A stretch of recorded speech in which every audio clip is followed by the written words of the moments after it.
খেলা দেখতে দেখতে দেখতে দেখতে দেখতে দেখতে হঠাৎ বিশ্বনবীর দিকে চোখ পড়ে গেছে। বিশ্বনবীর চোখের দিকে যখন সাইয়েদনা আনাস রাদিয়াল্লাহু তাআলা আনহুর চোখ পড়ে গেছে, সাইয়েদনা আনাস বলে আমার কলিজাটা এখান থেকে এই দিকে চলে আসছে ভয়ে। কিসে? ভয়ে। উনি বললেন আমার গলা শুকিয়ে যেতে আরম্ভ করলো, কাঁপতে লাগলাম।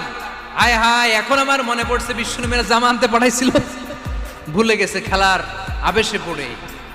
উনি বললেন বিশ্বনবী আমারে ধমক দেন নাই, আমার গায়ে হাত তোলেন নাই, জামা আনতে পাঠাইছি এখানে খেলা দেখতেছো এটাও বলেন নাই, বিরক্তিও প্রকাশ করেন নাই। বিশ্বনবী শুধু একটা হাসি দিয়েছেন, স্মাইল। কি দিয়েছেন? একটা মুচকি হাসি দিয়েছেন। কি হাসি? সাইয়েদনা আনাস বলে ওই যে ওই দিনের বিশ্বনবীর মুচকি হাসির শাসন মরার আগের দিন পর্যন্ত আমি আনাসকে সোজা রাস্তায় রেখেছি।